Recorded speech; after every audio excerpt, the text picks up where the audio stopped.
We're back with another episode. Welcome back to another episode of The Face Off with Fleming and Fowler. I'm Melissa Fowler. I'm Monica Fleming, and this is The Face Off. And you're the dummy who picked this podcast, downloaded, and pressed play. Oh, yeah. Welcome. Welcome, children. Today. Yeah, keeping it nice and light. Alyssa has a glass of wine, so she's ready to go. I've already had some Chipotle, so I'm good. And How are you? How's it going? so I'm good. This week it's been pretty great. I had to work this weekend and wasn't really happy about that, but I'm blessed and happy to have a job. So I feel that. I guess I got to suck it up. But I was only at work 4 hours Saturday and Sunday, so it was pretty cool. Oh, were you only at work 4 hours Saturday and Sunday? Were you? That must be so nice for you. Definitely. If that doesn't come across the sound waves, I'm salty because I worked 8 hours Saturday and 8 hours Sunday. I thought you worked 10 hours. No, I don't work 10 hours. No, I thought you did just because it was so much to do. No, today I work. Well, today I probably worked like 9 or 10 hours. Yeah.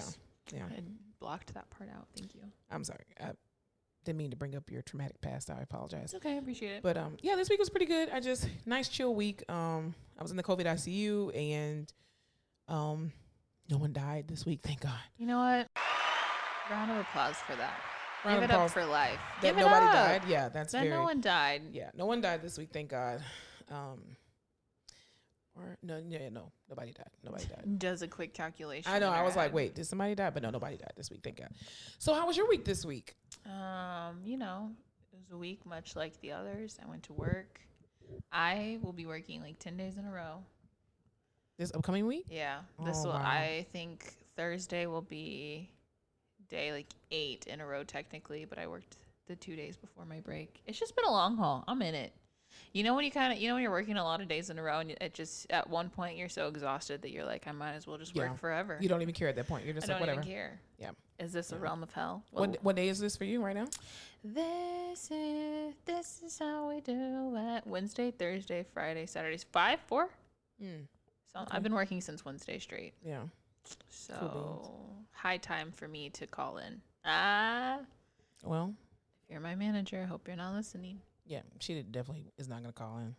No, we would never do that. I would never inappropriately use my time to call No, in. not at all. Oh. But you know what? It's not inappropriately because you need a mental pause. Sometimes people just need a mental pause. You I need a mental think break. every day that I'm at work, because there's like a point, in the mid-morning, right? Like after your first patient, but before lunch. And I'm just like, what if I lost it on someone, you know? Like, what if I just snapped?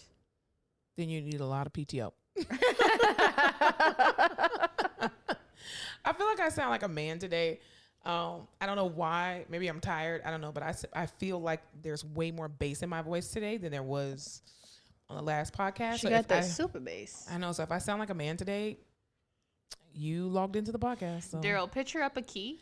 Who is Daryl? Darren, picture up a key. Darren, she disrespects you every single time. Darren, you're so good to me. You've been with us the last 3 podcasts, and she just still can't get your name. It's just, you don't wear a name tag, and I'm so used to He's seeing your them friend. at work. I know.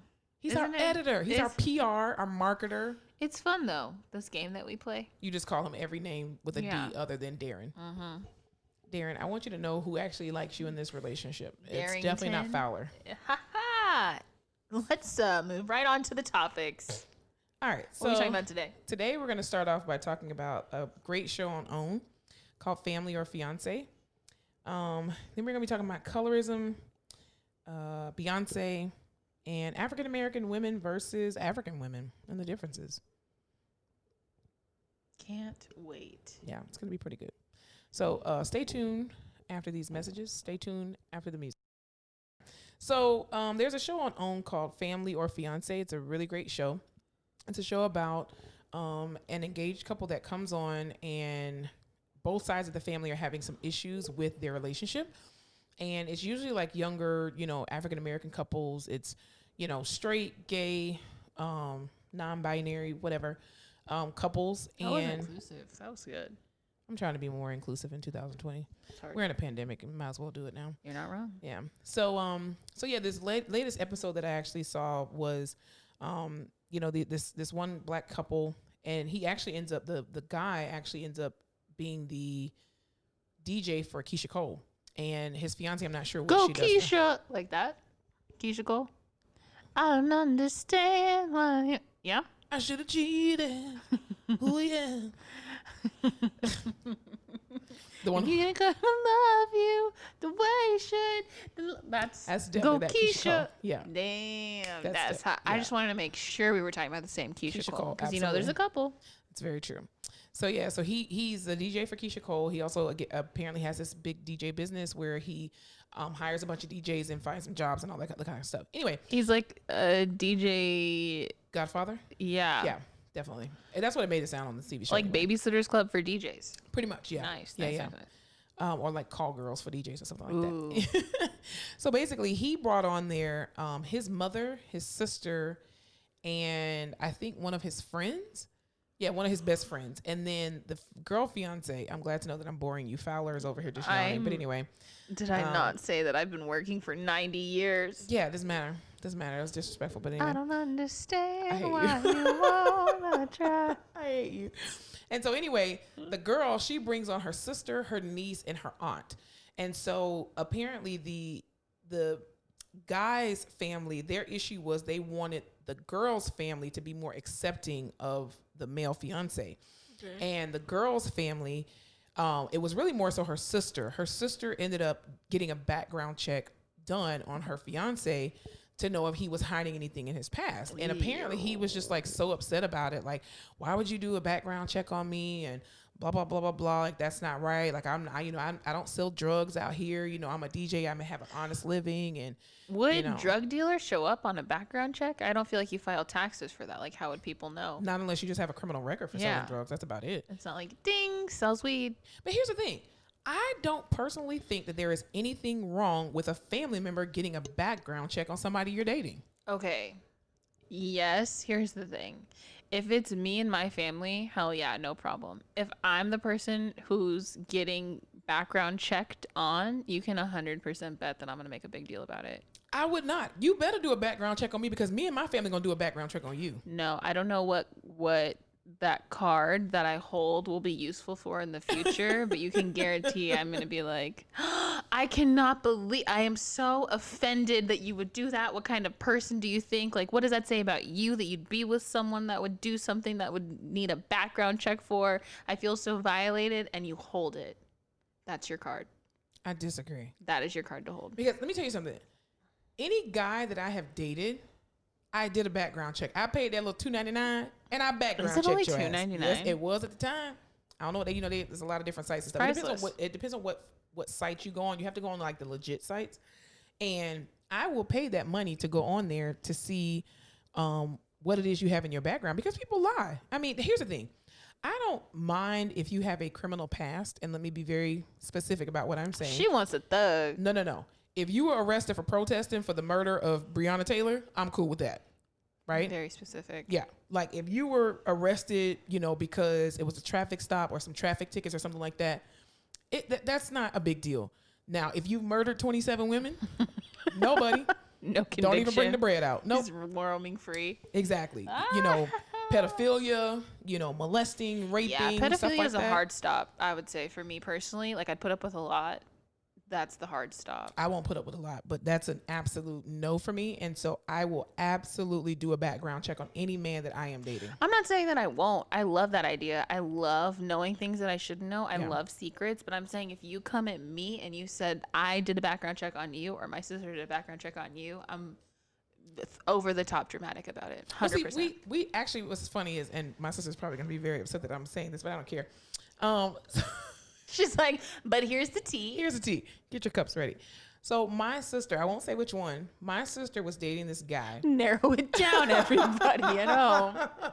Only people who really know us will know who I'm talking about. But anyway, and I have 3 sisters. Pick one. Anyway, so one of my sisters was dating this guy. None of us were fond of him at all. And so... Because he was ugly of the spirit or ugly of the body? Both. He was absolutely ugly. He was absolutely, He was just, Anyway, he was a liar. Anyway, we don't want to get into all that. So anyway, she was dating this guy. We didn't approve of him because he was telling false truths about himself to her. And I'm trying to be more professional, like with my vernacular. And he was lying on her. Exactly. And so At the time, I worked at a prison in South Florida. We're going to circle back to that, I ladies and know. gentlemen. I know. I've had some funny jobs, but anyway, they pay good money. Anyway, and I did not use my prison access to be able to get this information. I just did a regular Google search. She was like, one day I was at work and I saw him too. Yeah. It's like, oh my God. So me and one of my other sisters decided to do like a background check. And I'm like, this is public record. You can look at anybody's arrest record, right? You just need to know the county that they were arrested in. So we did some searching, and he was arrested in a different state other than Florida. And we printed out the actual mugshot, what he was arrested for, everything. And my sister happened to be in town at the time, and we just left it on the bed that she was sleeping on in her old room. That is some Jersey Shore shit. And she was so pissed. She was like, why would you do this? We were just like, what? Yeah, What are you she talking probably loved him, and you guys were like, "Dear Sam, the first night at bed when you left, crying, Ron made out with two girls." That was y'all. It was so funny though, because I'm like, you need to know. You need people. Here's the thing. You need people in your corner who are going to help protect you, because when you are dating someone and you are in love, people have a tendency to block out a lot of stuff. You just do. You're like, you know what? I know he has 27 bodies in his backyard, but I love him. But what did those bodies do to him? What did those bodies do to him to get dead? And you're like, you don't see that? you don't see that this is not the one. Like he actively doesn't have a job and living with his mama or living on somebody's couch. Self-employed. He's an entrepreneur waiting for his big break. Okay, Lawrence. Stop it. You know how I feel. Shout out to the Lawrence Hive. He was working through it. No, He's absolutely a good not. Man. No. Those sweaters. So I personally do not have a problem with a guy that I am dating if their family does a background check on me. I don't have a problem, because I promise you I am going to do a background check on you.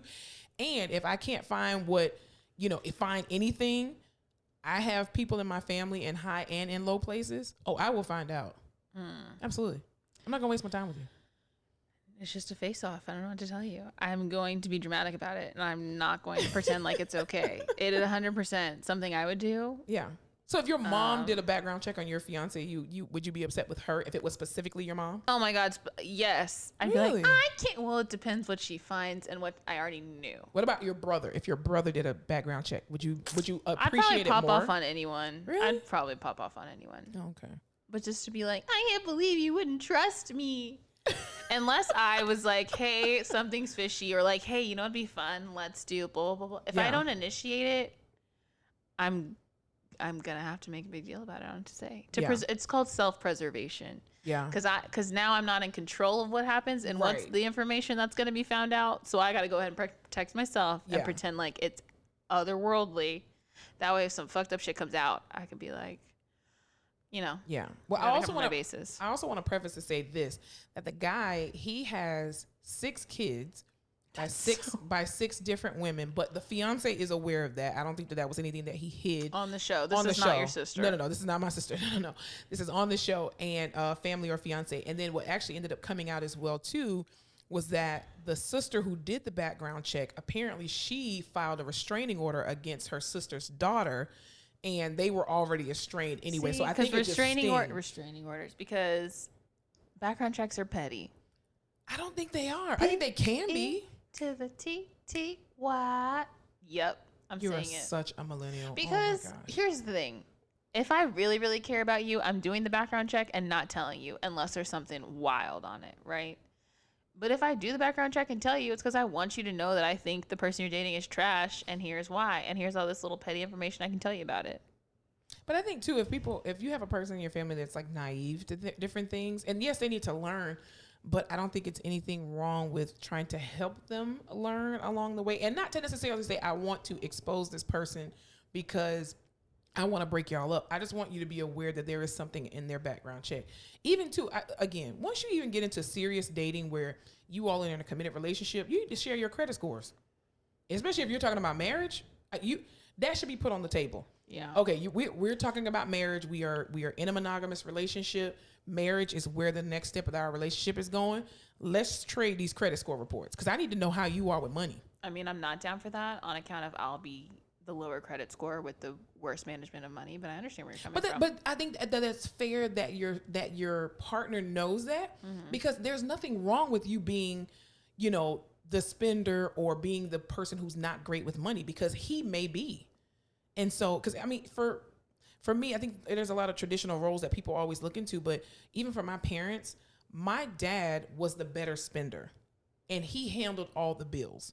And that just worked for my parents. Now, I have an aunt and uncle, and I don't think they would mind me sharing this, but even though my uncle, I don't know if they're both just freaking wealthy anyway, because they're in the military. Don't and then you they, hate when that I happens? know, they just have so much freaking money. Anyway, shouts out to my aunt and uncle. They know who they are.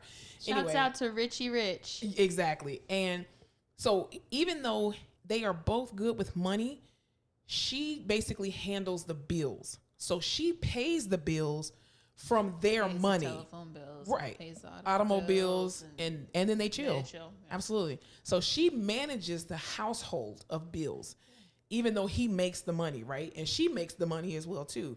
But I think it's okay that you all have that conversation of who's the better budgeter, because if both of y'all are trash at budgeting, both of y'all gonna be broke. Yeah, but you can't find that out in a background check. You can't. There's some things that I think in a background check would just start shit up that don't need to be started. So you wouldn't want to know that your significant other went to jail for attempted murder? Well, I also love being ignorant to things. Like What? blissfully ignorant. I like to deny and live in my own world. And then when I can't deny it anymore because my family member says, "Hey, I know you know he's trash and here's a background check to prove it," then I have to face it and I hate it. So you want to be on an episode of Criminal Minds and you hear 100%. rustling in the bushes and you're, what the heck I'm is just going like, on, and could get be a bopped in the cat, back of the head? Could be a murderer. I'll only find out if I go over there. And that's how you play the game. Okay, You know what I nice to mean? know that you are willing to be the sacrificial lamb Within in the reason, event. of course. Because then Anytime we, who gets the good story about being the sacrificial lamb? Me. Who can write the book? Me. And it's all selfish. you're going to be dead. How can you write a book when you're Maybe dead? 50-50. Listen, for Halloween, if the 13th floor opens up, Oh, no, I don't do that. I was gonna say I'm definitely going there with you, and you're going first since you're the curious I cat. don't do all that. Nope. We actually went there last year, and it was hilarious. I took my my cousin who had never been, and one of her friends, and actually one of our coworkers. We were supposed to go the year That's before. random. Because we were supposed to go the year before last, and she was like, "Oh my God, I've always wanted to go, but I don't want to go by myself." And she was like, "My husband's not going to go," and I was like, "Well, yeah, we could just go together." And so she chickened out on me year before last, and then when my cousin moved here, and I was like, "Let's just do it," and she was like, "Okay, Monica, for real, I'm going to go with you." So I was like, "Oh, if I buy these damn tickets and you don't buy it or you don't go, I'm going to be very pissed at you." So she literally came, and we had Wow. so much fun. I curse so much in IRL, and I try I'm not sorry, to- IRL? What's that? Oh my God, I forget. You're Inpatient rehab living? What? in real life. Oh. Mm-hmm. Who says Literally everyone. Oh That's my like God, a I huge. Everyone can't. says IRL. these young Comment kids? below IRL. Go Nobody- spam Monica. Nobody Fleming, says IRL. that in real life. My feet are so so- ashy. Sorry, go ahead. I curse like a sailor just because I'm a Gemini. That's what we do. I heard. I read it in a book. Tauruses and, do too. I curse so much in real life all the time, and like, I won't cuss around patients ever unless the room is flooding, or they fall. But Yes. around coworkers, I literally cannot help myself because Yeah. I feel like there's such a wall that goes up around patients. Yeah. Like you have to be on. You have to be super motivated and optimistic and like And find professional. and professional and Yeah. just all your patients are different, so you kind of have to find the groove and the vibe that works for them and that gets them up and going. And you just have to be on it. So then as soon as I like step back and Yeah. I'm just talking to people, I'm like I do the same thing. and I feel like other people don't do that and it makes me self-conscious. I curse like a sailor as well, and I think one of the reasons why I curse so much is because when I was a kid, because I grew up in a super religious household. Of course, my parents never cussed. I think the harshest word my mother ever said was crap. She was like, "I'm tired of this crap," and we were like, "Oh my God, you said crap!" And so when I was in school, I was a totally different person. Like I was a rebel kid, and then would go to church 7 days a week. And that was my outlet because I was just like, I want to express myself. And also there were several articles that were published that said that people who actually curse are actually geniuses and smart people because we let it Oh out. yeah. And we have Really? better mental health because we let out our frustration right away. Yeah. Now, in front of my mom and, my dad when he was still alive, I would never curse in front of them. I did slip up once, and I was talking to my mom. I think I was driving home from work, and somebody just did something stupid, and I was like, "What the fuck are you doing?" I'm sorry. I'm sorry. I'm so sorry. She was like, "It's okay. Just don't let it happen again." I was like, "I'm so sorry. Oh my God." I was like, "Let me just call you back." Like, I felt so bad to like curse in front of her, but no, I curse all the time too. Like you said, I don't curse in front of patients, but with coworkers and friends.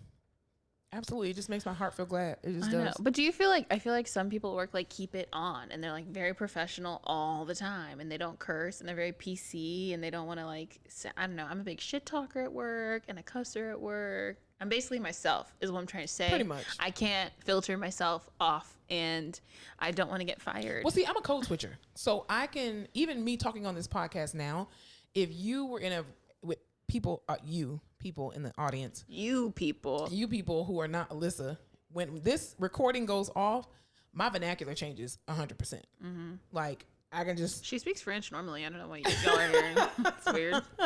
I can talk Y'all hear very. the accent? I can talk very proper, but then sometimes just depending on who I'm around, I don't really need to talk proper. For what? What's the difference? I mean, why? Pizza's here. Oh, your pizza's here. Okay, we got to pause because Alyssa's pizza's here. The only cuss word. Actually, my mom would cuss. Like if we were in traffic and stuff, she'd be like, "Shit, son of a bitch, Yeah. motherfucker." But if my brother or I ever said "shut up" or "stupid," she lost it. Really? Those Well, were the isn't words your she mom a would- teacher though? Yeah. Yeah, that's probably why. Those are like curse words to teachers. Shut up. Did you say shut up in my class? Yeah. So even now, like I cuss. So I don't cuss in front of my like extended family. I Yeah. try not to. It comes out sometimes. In front of my mom, I'll cuss, but I still do not say "shut up" or "stupid." Yeah. That's interesting. You'll say fuck, but you can't say shut up or stupid. Yeah, Yeah. she's definitely a teacher. Yep. Absolutely. Yeah, I don't curse in front of my mom.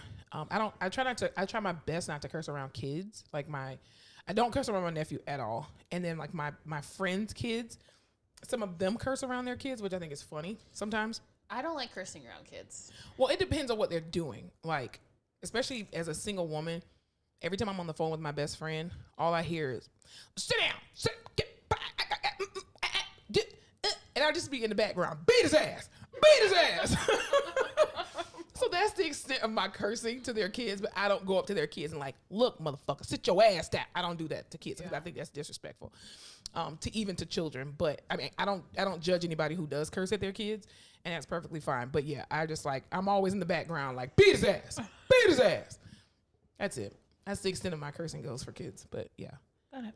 Yeah, I remember when I was a kid, like we used to like, when stuff would like really irritate us, especially me and my sister that's 15 months older than me, would be walking home from school or something, and I'd be like, okay, I'm gonna say a cuss word, right?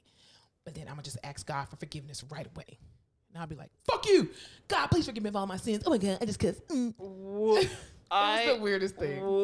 I grew up in a very strict religious household. I went to Catholic school, but that's just You weird. went to Catholic school? Hell yeah. That explains a lot about your character. What? Yeah, that explains a lot. My freaking moral, ethical, God-loving character? Definitely not. You're Gemini. No, I didn't think about. Yeah, the preschool that I went to was affiliated with the Catholic school, but then from kinder to 8th grade, I was in Catholic school. Really? So you had to wear uniform? Were they able to spank you or like pop you with a ruler? So no, there's no corporal punishment, just the fear of God. You just became British all of a sudden? I'm uncomfortable. Yeah. No spanking. Yeah, I wore a uniform. We prayed a lot. Went to church every Friday, 8 a.m. My skirt had to be below my knees. Interesting. I was afraid to look at boys or touch boys. Thought I was going to hell for everything I ever did. Yeah.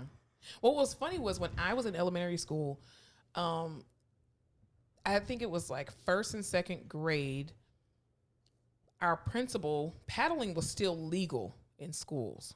This is the 50s? It was the 80s. Basically. The 80s and 90s. Well, 90s, early 90s.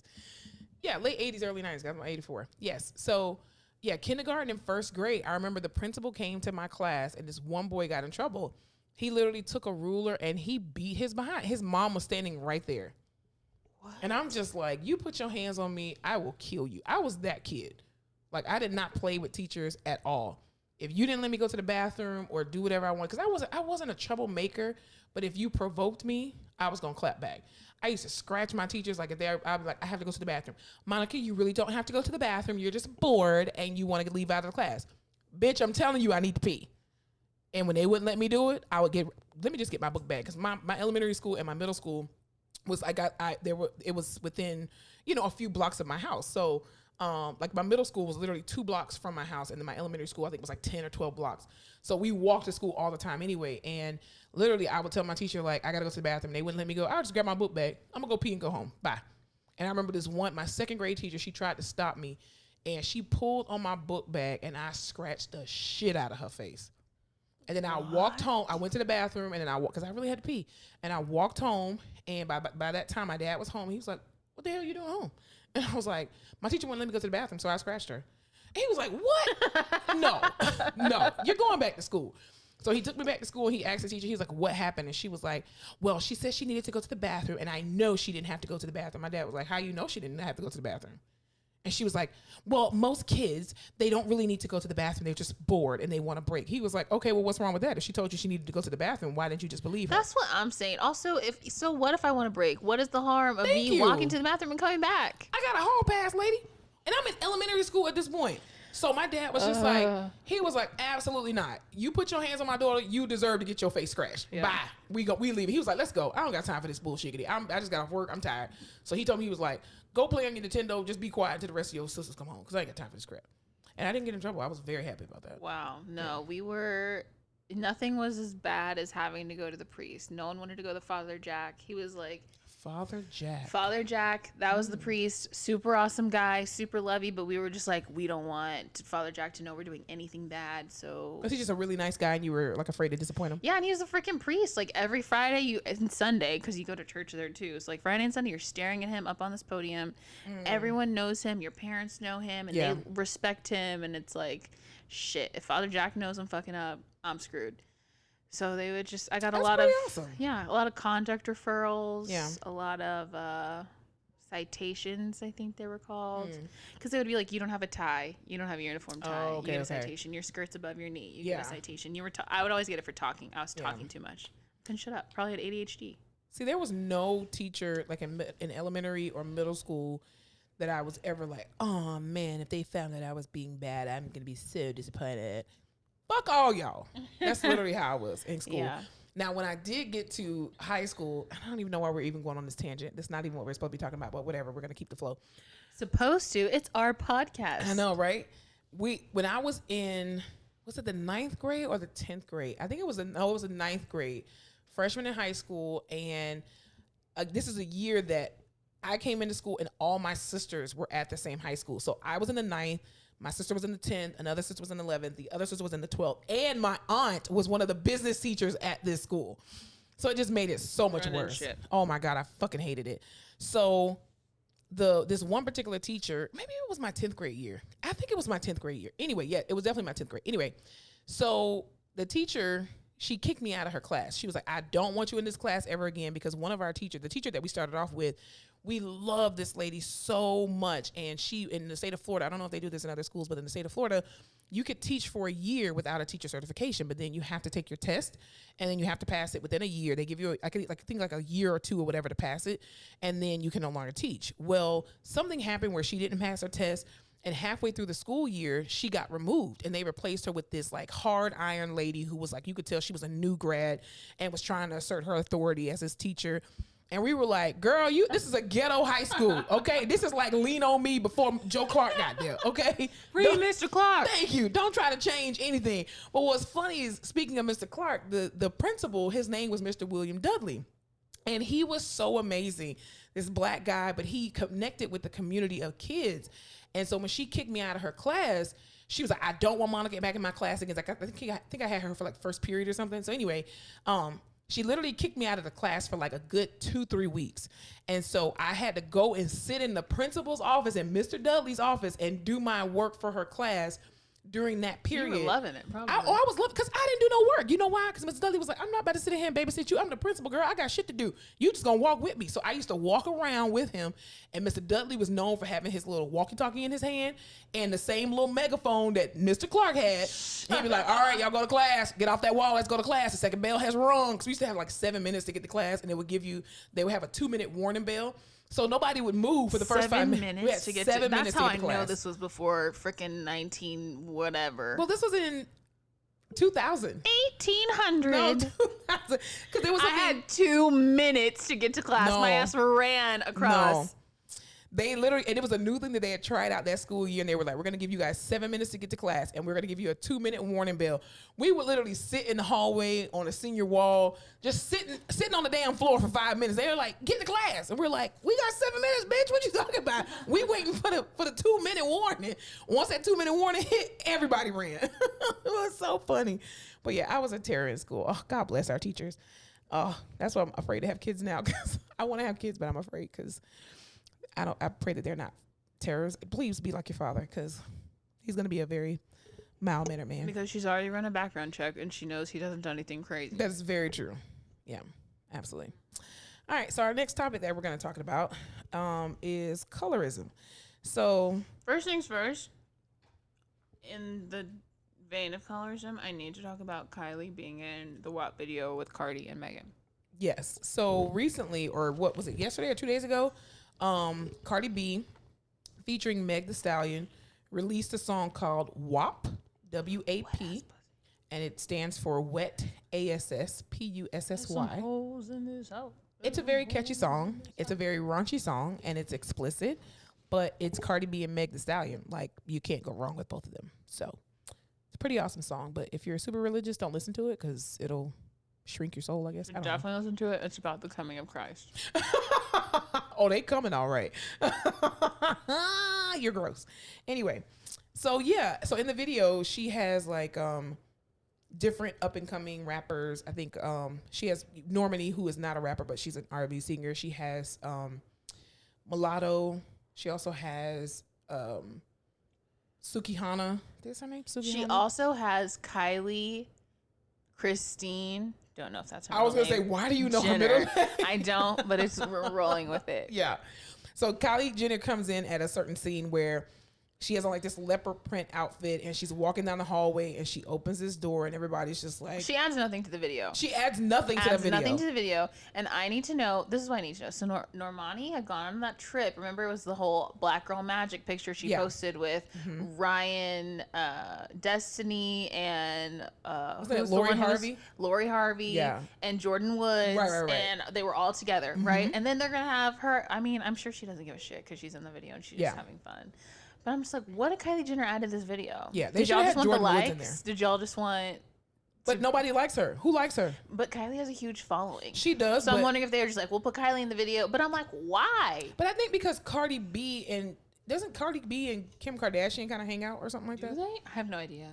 I don't know either. Maybe. I'm like trying to think, but even I don't know. It just didn't make sense to me It personally. didn't either. And everybody was like, so why wasn't Jordan Woods invited or someone else of color?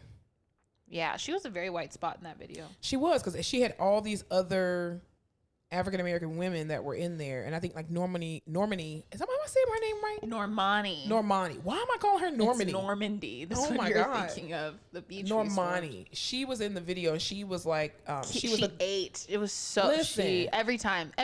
That split she did. I was just like, Every time I see her, I think of the formation. why you ain't got 10 babies out The here with splits like that? motivation video. Motivation. Have you seen her motivation video? Oh yeah, look, you talking about the one where she's climbing on the fence, Yes. Mhm. Oof. like a little spider monkey. Yep. Yeah, but Cardi B and Meg Thee Stallion looked amazing. No, in they that did. And video. Kylie Jenner, like, she looks hot. Like, the body she paid for, she should look hot. Thank you. I was just gonna. You took the words out of my mouth. But She I'm literally just like, paid for it. But why do we need that? Yeah, you got all this booty. If Stormy had been in it, that's a different story. I stand for a Stormy. Her daughter? I was like, who is that? You don't? Oh my No, God. I know who Stormy She's is, but my you favorite said it as person. if it was like some new up and coming rapper or something. No. If Stormy Webster had been in that video with Kylie, I would have stand back and forth. That would have been totally inappropriate. It would have, but I would have loved it. Stormy Can you shouldn't be think of having a wop. if they had put weave on Stormy or like a long ass wig, slick back, and she's just in a little like tiger print, Let her be a I kid. would die. Let her be a kid. Oh, she's so cute. Let that girl be a kid. Yeah, I don't know. I don't know about all that. I didn't. It's all this like black girl magic. Yeah. Black is king, hot girl summer, and Yeah. then fucking Kylie Jenner. I know. I thought it was kind of weird, and then even too. I guess not even necessarily to or to add it to an addition of her color. But my thing is, she's not a rapper, and everybody else that you had in the video is either an up and coming rapper or an R&B singer. So it was just like, where did she fit in that? Like, why did you think she was the only sex symbol that could have been in that? Which I don't think Kylie Jenner is a sex symbol. And I mean, I'm a heterosexual woman, but I still see Cardi B, Meg Thee Stallion, Normani as like sex symbols. You know what I mean? So I just didn't understand her significance in the video. But also, it's like Meg Thee Stallion and Cardi B are the word I'm looking for. Cut this out so I sound smarter. They are. Give me a second. Darren, help us out. Darren, what's the word I'm looking for when you are like Sex symbols? not sex symbol, but when someone treats your body like you're fuck. Like you're whoring yourself out? Yeah, like they're sexualized. They're highly sexualized, right? Like these black women with like thick bodies. Yeah. And some people think it's over sexualized and they get talked a lot about their bodies. Yeah. And like Kylie Jenner paid for that body. Right. And it looks like almost identical to their body, like on a smaller scale of what they naturally have. Allegedly. Who knows? I don't know. Have you seen her on Keeping Up with Kardashians in the very beginning? Well, I'm just like she paid for her whole face and everything. Exactly, but like so that's another thing too, is like she's paying for this body that these girls naturally have, and like on them it's like these highly sexualized things, and it's these black women with these big asses, and they can only be this or that, and like of course Cardi B's a stripper and she has to be a stripper and blah blah blah blah. But on Kylie Jenner, she's like a freaking billionaire, right? And it's a lot of things to her body that she paid for, which looks exactly like these black girls' bodies. Because see, here's the difference too. Cardi B actually paid for her body. So Cardi B has breast implants, and she also got butt shots. She admitted to that. And I think whoever did her butt and her boobs, they did it so well that it looks supernatural. Like it doesn't look like she paid to get. Like Cardi B's butt does not look like Nicki Minaj's backdoor garage. You know, fix a flat in your ass. You know what I'm saying? Like whoever did Cardi B's butt shots did an amazing job. And whoever her, plastic surgeon was for her boobs, they did an amazing job. Now, Meg Thee Stallion, you can see pictures from her back in the day when she was in like high school and stuff. That's part of her natural body. Like she had that same frame and everything. But I do agree. It's like you take these, people of color who have big butt, big hips, big boobs, and then you stick that on a white girl, and on the white girl, oh, it's amazing. Oh, her body is just so glorious. But on the black people, it's like, oh my God, you can't wear that because it's too much. Butt. Like you can't wear something that short because it's too inappropriate. You can't wear something that low cut because it's too inappropriate. I mean, it even goes back to the history of Sarah Barton. You know who Sarah Barton is? Mm-mm. Okay, so Sarah Barton was a African American woman back in like the 18 on this podcast, 18 something. Who was literally put in a circus. When you were in high school? Shut up. Who literally was put in a circus because she was an African-American woman with big boobs and a big butt. And white men basically like pimped her out and just like, oh, look at the woman with the enormously large butt and boobs, and used her as a freak show in a circus. And now you have women who are literally paying to have what they demonized in this woman. And many other women in because history. When you take something black and bad, but you make it white, it's and good. Of course. Ugh. Even with Kylie Jenner lips, people are like, "Oh my God, let's do the Kylie Jenner lip challenge." Lips, dude, and I mean, God. First of all, she lied about it and said, "No, I don't do lip fillers." And then came on Kardashian show and was like, "I don't want the world to know that I have lip fillers." I'm sorry. Y'all called us jigaboos and did all this blackface bullshit and put all these red lips and stuff like that, comparing us to monkeys, when if you really look at monkeys' lips, they are not in comparison to African Americans. They are definitely reminiscent of the other. Y'all I'm know being who very you are. professional because Half of I me, so I could say that. currently work. But I'm just saying, like, you're demonizing African American women, or just black women of color anyway, with these big noses and these full lips. And you literally are paying thousands of dollars to look like us. Make You it go to make all these sense. tanning beds and all of this bullshit. Well, we got melanin. That's what people be like, oh my God, Monica, let's sit outside and eat lunch. Bitch, for what? I got melanin. It I goes don't have no back vitamin D to deficiency over forever here. from now. The things that they hated, they were jealous of, so they demonized it Yep. so that you would be insecure about Exactly. the thing they wanted. And then they took it for themselves and made it good for them. I mean, it's the same thing of, what we with regard to colorism, talking about, the field nigga versus the house nigga, and how, the brown paper bag test, and how the lighter skinned women were allowed in the house and they were considered the maids because, when they had guests over, it was aesthetically pleasing. And then the darker skinned women were outside in the field and they were not considered to be attractive. And the sad part about it is that's a generational thing that was created by barbarians. And, you see now where as adults, you can appreciate the color of a woman's skin. Like, I mean, for me, I say I'm caramel, but then people are like, you're not caramel, you're mocha. I don't know, whatever. You're not who has ever told you you're not caramel, you're mocha? I need to talk to them. They probably just tried to get in my panties or something. Probably. I didn't let You're it happen, not but it's caramel. fine. I'm gonna start telling you that. But I've never really dealt with colorism in the vein of like some of my other friends, whether they were on the lighter spectrum of the scale or the darker spectrum of the scale. I've always kind of been in the middle. Now my neck, if y'all see me in real life, my neck is dark. I ain't gonna lie. It's just discoloration. It's just from She got a dark neck. Yeah, it's just from being fat. It really doesn't have anything to do with the color of my skin. This doesn't have to do with race. It has to do with a bigger problem. Yes, I'm definitely Obesity. Exactly. Obesity turned my neck black. I don't have diabetes. I don't have PCOS. She's just thick. I'm just My mom. fat My girl. mom used to tell me that, honey, you just have big bones. Ugh, No, Eileen. it's just you're killing me. big fat around those little bones. So yeah, She called it big bonia. what? She did me wrong. My mom. Big bonyish. Big bonia. Big I bonia. was fat all the time. It wasn't that I was fat. It's that I'm half black and I'm big. I'm just like a bigger person. But you're thick. You're not. No, like, exactly. obese. But like no one else I ever grew up was, and my family wasn't. Yeah. And my mom would be like, "You Yeah. just have big bones," and I'd be like, "You right? Like there's no fat really on this. It's just I'm thick." You're so silly. But yeah, I've never really dealt with. Now, I've seen colorism, and I've also been, unfortunately, a participant in, kind of perpetuating this negative stereotype.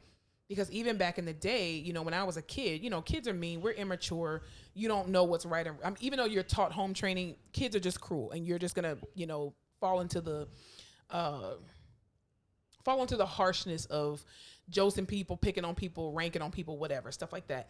And I remember in school, women who were darker skinned, we had to be like, ugh, your skin's so black. Oh my God. And then as you become older and mature, When the lights turn off in class to watch a movie, they'd be like, "Where did so and so go?" exactly. Like That's such fucked up shit. you so black that when you bleed chocolate milk. Kids just ranking on each other, I just saying wish. stupid stuff like freaking that. magic trick. Are you kidding? Exactly. And so when you become, first of all, older and wiser, and also too, you become more secure in who you are. You understand how beautiful the fact that this one race can create all of these different versions and variations of color. Like, I absolutely adore being black. I couldn't imagine being nothing else. You mean to tell me that I can go and get me a light-skinned black man and get a dark-skinned black woman, or vice versa, and come out with this totally different variation of color baby? Like, that's amazing to me. Yeah. Like, it's absolutely wonderful. But again, as a kid, you don't understand it. And I think too, a lot of women, especially if you're lighter skinned, well, you can speak of that. I'll let you speak of that because you're light skinned. So I am light skinned. you are, but you're mixed also. I am mixed also. I feel like, but I also didn't grow up with my black family. I grew up with my white family, so it's different. I don't know. So what did your family teach you about your black skin? They didn't. My family was big on, you are one of us, you are one of everyone, you can be whatever you want, you're perfect, and no one can ever tell you anything different because you are a Fowler, period, and we are all people who can do whatever the fuck we want and be whoever the fuck. So, it was really, it was weird, but I think it helped in the way that like my self-esteem was always like, what does it matter what I look like or who I am, because I can do this and I can walk into a room and be this, this, and that. And but there was never like a, okay, you look different than us, and that's okay because your dad looked different than all of our, all that kind of stuff. So then navigating it was weird because like it's always hair. Oh God, it's always the hair. Like my mom didn't know what to do with my hair, and we couldn't. When I would go to a black salon, I felt uncomfortable because I didn't know black people. And they were looking at my mom a type of way, like, oh, here comes this white lady with this black girl. And my mom would be like, I don't know what to do with her, and they're like, of course. And then they'd send me out with hair, and I wanted to look like my friends. Well, they're not gonna make me look like my friends. They freaking gelled my edges down, finger waves, all this crazy shit. So like every bad memory I have as a kid is my hair. And like it could have been so different, but also there wasn't the internet like it was back then. You didn't have all these like little mixed girl blogs and YouTube and shit to where my mom could just be like, how to condition mixed babies' hair. So it was weird, but I feel like I played into the like darker skinned black girls were ruder to me, especially I remember going to college and I saw it a lot then.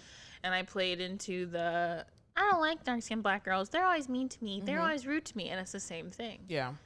They're not always rude to me, but there's just like this culture and this overarching conversation that no one's having. And I love black people. I wish I had grown up with more black culture. I think it's so cool. I'm so envious. I'm so jealous of it.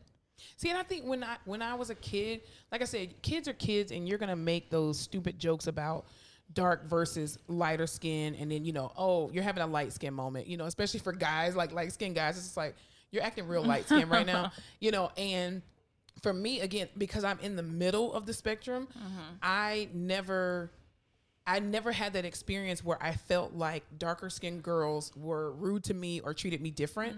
And I didn't feel like lighter skinned girls were rude to me or treated me any different. I really didn't. I didn't feel that. But I saw it. You are very charismatic, and I feel like you have a good sense of self, and you are very secure. And plus it didn't affect you. I think because I'm in the middle, but I did see it when it came to darker skinned girls versus lighter skinned girls, and even too, like even in a crowd of people. I think I saw it more in college, like you said, because I went to a black school, and shouts out to Florida A&M University, and at a black school, that's all you got is black people. So you got this whole plethora of shades and variations, and the reality. I mean, even just going back for the movie School Days. Have you seen School Days? Oh, I hate you. Oh, that's my a God. no for me, dog. You're getting your black card taken away. So School Days was I just got it. Oh my Please God. do not take it. Okay, I'll give you a month to get it. Thank you. Is it a punch card? I'll get a punch. I hate you. Let me watch the movie. So School Days was this movie that was written by Spike Lee. It's a Spike Lee joint. Actually, Tisha Campbell. I do love Tisha Campbell. And also Jasmine Guy from Is Different this World. This isn't House Party.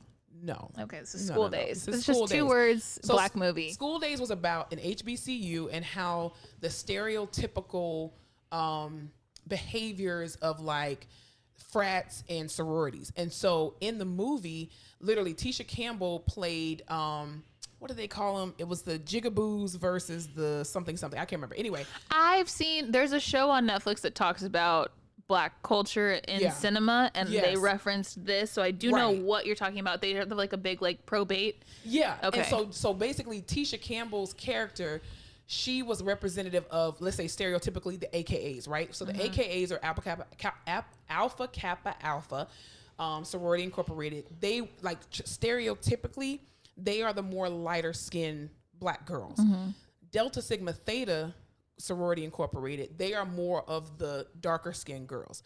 Zeta Phi Beta, Sigma Gamma Rho, y'all are just a plethora of whatever, right? You're just a mixture of whatever. But the movie basically talked about the different things, and there was this like really historical hair. There's like a hair song, right? Yeah. So so they're in the salon. I know what you're talking about. And it's the wannabes versus the Jigaboos. And so the Jigaboos are considered the deltas, like, or the representative of the delta, or the darker skinned girls, and then the wannabes are the lighter skinned girls. So even in that movie, you saw the variety of, I mean, it kind of came to a head of colorism in African American women. And like I said, I went to an HBCU, but you even saw that on campus, like on FAMU's campus, we had what was called the set, where all like, people just hang out, and it was just this area in the middle of campus.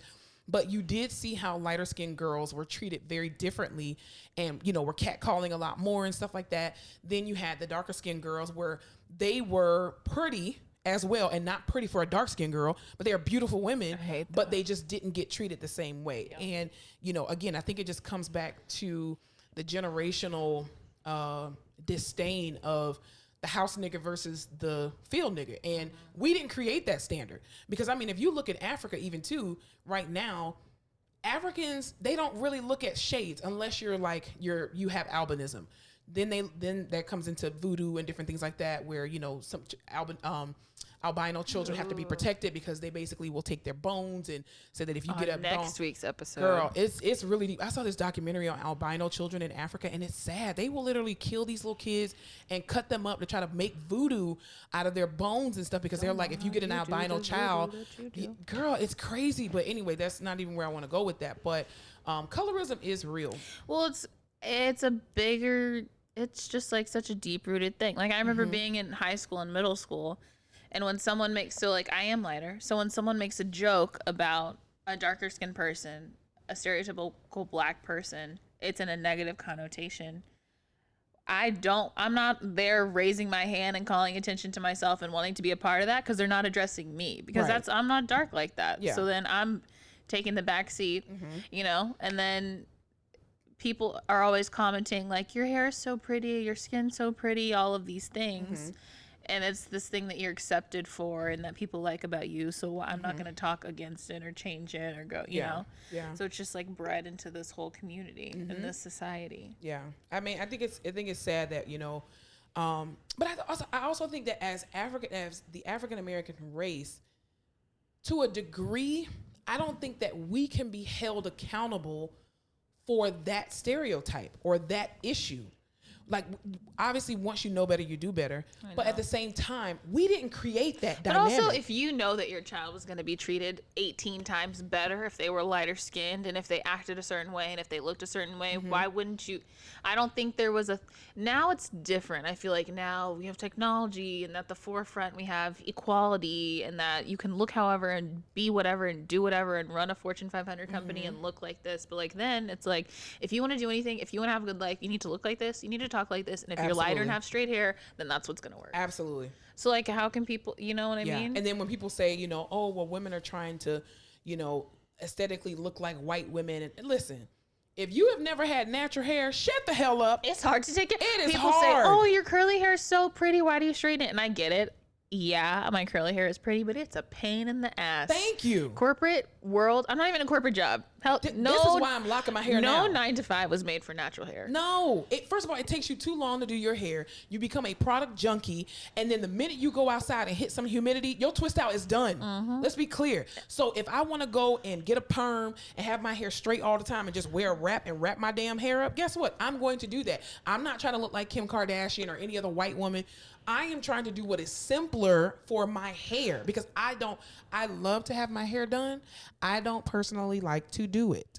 Also, I'm not my hair, which is something I No. wish I would have learned when I was 5 years old. Yeah. You are not your hair. Yeah. I wish I could shave this shit and be okay with it. I will not be. I'd probably cry. I think I have a weird shaped head, so I don't think I would do that. I just like, there was always so much, I don't know, it's the hair, it's the Yeah. hair, it's the hair. My mom cried one time when I was little. I cut my hair. My mom wasn't paying attention to me, and I told her I wanted a chia pet because I knew I was going to get in trouble. I was probably like 3. Yeah. I cut off a bunch of these big curls, and she cried and cried and cried. Your hair was so beautiful. What did you Aw. do? And I was like, shit, Yeah.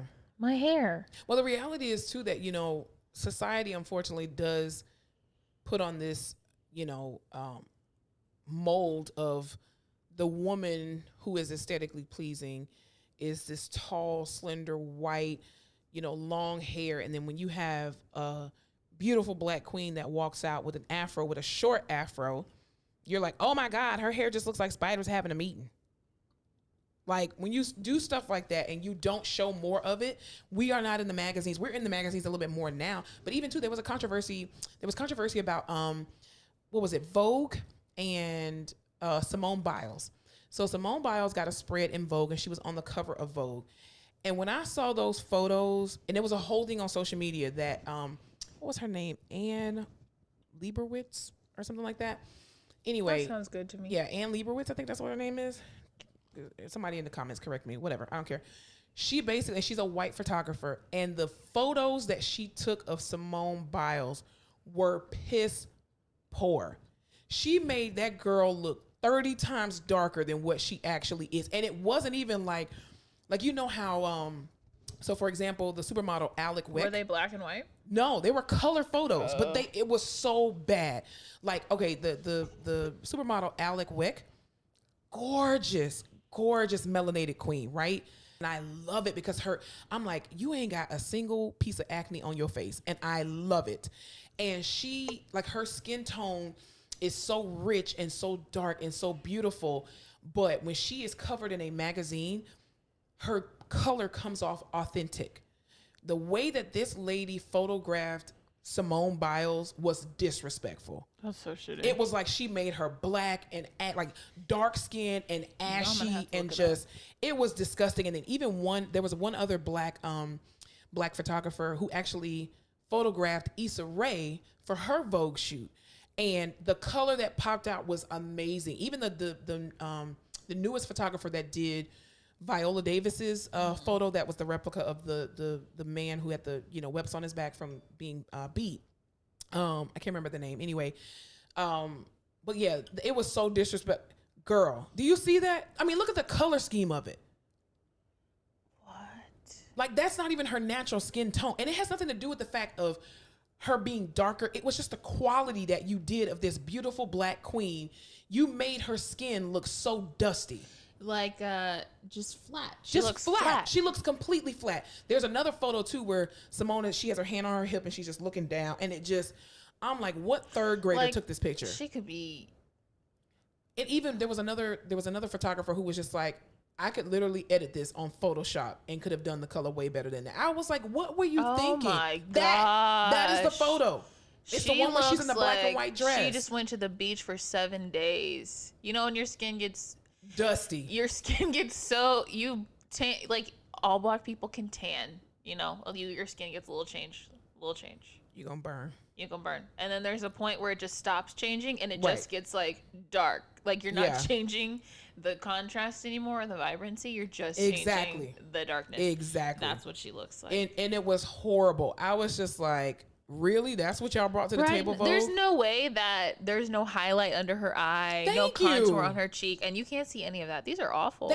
Those photos were awful, and I'm just like. But everyone black in Hollywood is like, we never know. We have to bring our own makeup to set because we never know what they're gonna have. No one knows how to do our hair. Yep. No one knows and that's still crazy to me that you can be like, you are so used to white beauty standards and working on white people, you don't even have to know how to work on black people. Even too, like when you look at cosmetology schools, okay, why are black people forced to work on white people's hair and white people are not forced to work on black people's hair? Because if you're a cosmetologist, you need to learn the whole spectrum of everyone. Because let me tell you something, I got a Dominican blowout, which I probably will not get again. I cried. Okay. Really? Listen, Dominicans, I love y'all and I love your food, but let me tell you something. The way y'all use a brush and a freaking blow dryer, you need to be in jail, because on this type of hair here, my black hair, not the one. That lady was pulling my hair so bad, and my neck is just, and I'm like, and then she says to me, "Why you don't get a perm? Why you don't get a perm?" Bitch, because I'm natural. That's why I paid you $35 to blow this shit out. That's why I should have known that was already a mistake, because they charge so little for a Dominican blowout. But anyway, it just, like you said, the beauty, the standard of beauty is still so oversaturated with whiteness that as soon as you, like, even somebody sees me with braids in my hair, and I hate when people do this at my job and say, so how do you weave the braids in your hair? But like, here's the thing. If you really want to know that information, I am also a person who, like, you can Google it. Thank you. It's a quick Google. I love Google. I will always stop you in the conversation and be like, we need to figure this out right now. How do they stop attach it to being your offensive hair? And just Google it. Just you don't Google have to tell it. them that. And can I touch it? No. I have so many people that will ask me, because you know I wear box braids all the time. I'm a fan of box braids. Maybe I'm just stuck in the 90s. I don't care. My hair, listen, my hair braider braids by Rachel, by Ray, R-A-I on Instagram. It once, she'll say it twice. Listen, I will always give her free promo because I love how she braids my hair. And she braids my box braids down to my booty. Let's be clear. And any person that comes around and tries to touch my braids, I will slap the shit out of you. Don't touch my fucking hair. Why? How do they attach it on? The same way they attach your clips in your hair. Go Google it. YouTube it. Stop asking me dumbass questions. Does it hurt? Is it heavy? So how do you wash it? That's why entitlement. It's so annoying. Like, I hate, even some of my patients will be like, oh my God, your hair is so long. How long have you been growing it? Oh, a very long time. The only people I let get away with it are people over the age of 75 because I'm like, it was a different time. That's very true. It was a different time. I still don't cut on no slack. I just be like, no. Even I had this one patient, actually last year. She's like, oh my God, your braids are so beautiful. I was like, thank you. She was like, can I touch them? Okay, first of all, no. But not for the reasons that you think. You're on contact precautions for MRSA. Okay? You nasty. Just in case you don't know, that's a disease that takes a lot of antibiotics. Okay? And it's contagious if you touch people. And she was on droplet precautions for the flu. Nope. Hell no. I got my hair in a ponytail. You're not touching nothing in here, lady. You're actually a disgusting human being, so if you could just not touch me. No. Can you touch your hair? That's like all my patients calling me Abby Oh, yeah. because they think I look like the other light-skinned black girl. Girl with curly hair. Yeah. Girl with curly hair. Yeah. Well, at least they don't call you the big black girl with braids. That's what they call me. I know exactly who the fuck they're talking about when they do. They be like, oh, I say, who did you have for physical therapy in the hospital? They're like, oh, it was this big black girl. I'm like, she wears braids and glasses? Guinta? Oh, Monica. Right? Yeah, it's crazy. But yeah, I mean, and then even too, just even kind of piggybacking off of colorism, so to speak. Why don't you talk about the controversy that's been going on with Beyonce's visual experience, which is Black is King, and kind of what's been going on with that? So did you watch Black is King? I haven't watched it fully. I've only watched the stuff that's for free because I don't have Disney I have Disney Plus, and even I haven't watched it. How long is it? I don't know. I haven't done it. I literally haven't watched it. I've been watching Umbrella Academy. I saw that's a great show. I saw Aisha Curry's daughter. Oh, I saw them both on that truck. My They're so cute. They were so cute. Oh my gosh. So, I was scrolling on Instagram, and someone I know retweeted this. You don't retweet on Instagram, but you know what I mean. From I Heart Erica. She said, does anyone want to discuss how Beyonce, a light-skinned person, is the center of a piece about Africa/blackness, a continent colonized by white people, is greatly impacted by colorism. So I'm just wondering y'all's thoughts on the responsibility of the artist to not play into that. Which struck me and a lot of other people, like Amanda Seales.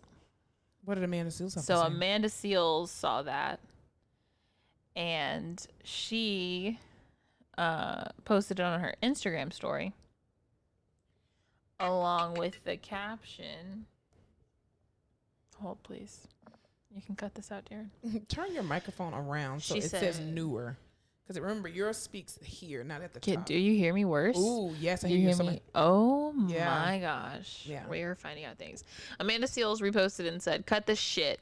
Some of y'all really just refuse to acknowledge that light-skinned black people are black people. Furthermore, her simply being light-skinned in her piece about blackness that showcases hella versions of blackness is not playing into colorism. So the issue that the person who posted the original tweet was saying was there's a lot of artists who post art and showcase different cultures in their art, and they separate themselves from it. They don't make themselves the center of the art specifically.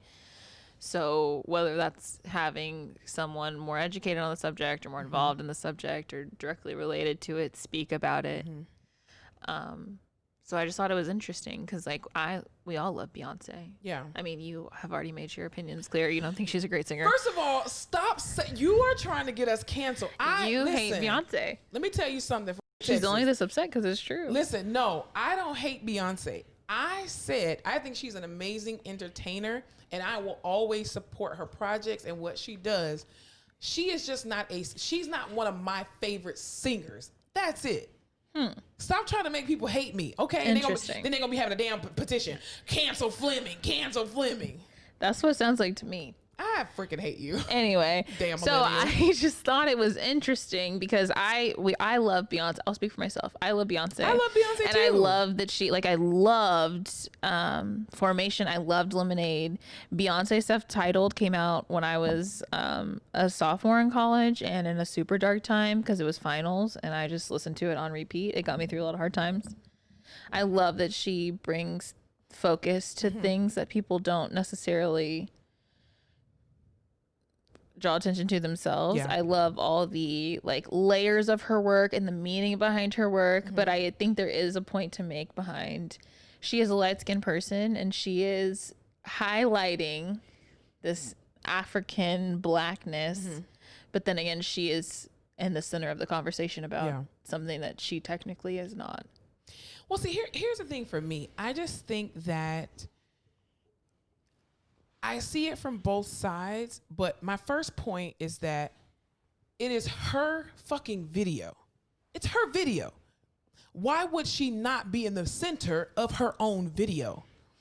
And I think we would have another conversation if she didn't showcase anything dealing with Africa and then you called it Black is King and then you just showed everything dealing with Black Americans, right? There will be a whole nother conversation of, oh my gosh, she could have did so much stuff with Africa and blah, blah, blah, blah, blah. I think people are just implacable. You're not going to be able to please them either way. But I don't feel like Beyonce's agenda behind it was to come as like the light-skinned Black savior to save all the dark Black people. You know what I mean? And But do you think her message is more palatable because she's light skinned? I think her message is more palatable because she is Beyonce. I don't think no one actually in that video cared. But do how you think light-skinned she she's was. Beyonce because she's not Kelly? No. Do you think because she is lighter skinned, she got the chance to be a Beyonce? I think, yes, I do agree that I think she got a chance to be Beyonce because of the color of her skin. But I think if she had the same skin color as Kelly, she would be just as popular, as wonderful, as entertaining. I think her light skinness, I would agree, got her in the door. But your light skinness can only keep you for so long, right? And that is a real thing. But I mean, even for Kelly, they shared a moment in the film or the experience, whatever, where she was correct yourself. These goddamn stands. Anyway, where they shared a moment where she was talking about singing the song about the brown skin girls and how they. I'll sing a little bit. Brown skin girls. That's how it goes. That's Fowler singing. That like is not pearls. me. My thing. Hold on. Pause. Shit, I'm fat. God damn it. Darren, cut that for sure. Okay, I'm gonna stop saying I'm fat because I'm not fat. You're not fat. Stop saying I'm it. skinny, and I'm gonna. Speak You're into out of existence. shape, and I think you're tight. You need to stretch. I definitely do. I need Collington again. Collington. But yeah, so I do think that there is a bigger conversation that Beyonce definitely got in the door, because even if you look at most other like girl groups or whatever, taking away from Beyonce's solo career and going back to Destiny's Child, if you look at 3LW, right? The darker skinned girl was the one who was the Keely? singer. Keely was the She singer. also I had didn't know a her gap. Let's not bypass the gap. name. You talking about Prometheus? That one? Oh, That was her name, right? getting a little tiny. Prometheus. Even though she says, I Yeah. can say premises. I'm like, you still got a list, but whatever. It's totally fine. But yeah, but even if you look at 702, what was her name? Mila was the lead singer of 702. She was the darker skinned girl, and she could sing her butt off. You know what I'm saying? Even look at Escape, Yeah. where Tasha, it should really be the lead singer. And I mean, Candy is not, I don't consider Candy a darker skinned girl, but Tasha and Tamika, the other Tamika, not Tiny, they are the more darker skin. But I mean, they're always going to push the lighter skin one to the forefront. But again, I don't feel like that is our issue as African American women. That is something that was always put on by white people. But do you think because she identifies as black and it's an issue that black people deal with, because if you're all black but the lighter skinned one has a better chance at an opportunity, is it their responsibility to address that and put that into their work and think about things like that because they're part of the community and that's a way to advance the community. But I feel like she did that. I feel like that during the clips that I saw from Black is King, Beyonce had a plethora of melanated skin types in that thing. But what's the difference between what she did and cultural appropriation? Because she is not of that culture. But she is of that culture. Is she? Is she from Africa? Or is she from Houston, Texas? She was not Who born... in Houston, Texas is doing the things that she was doing in Black is King? Here's the thing. She is not born and raised in Africa. Most African Americans, the reason why we're called African Americans is because we are of African descent. So even though we were not born there, I was born in Fort Lauderdale, Florida. My mama was born in Hollywood, Florida, and my grandmother was born in Savannah, Georgia. No, they did not come from Africa, but their descent is still from Africa. Yeah, but you don't think because she's not like... See, I don't think... see how... If I lived in Africa from this perspective... Yeah. Pre-Wakanda. Pre-Wakanda. Before everyone jumped on this boat. Yes, of a place that doesn't exist. But Could you see a not so Beyonce fan being like, here's another version? Like, I can see it both ways. I can see her bringing, like, saying, this is a part of who I was however long ago. It is beautiful.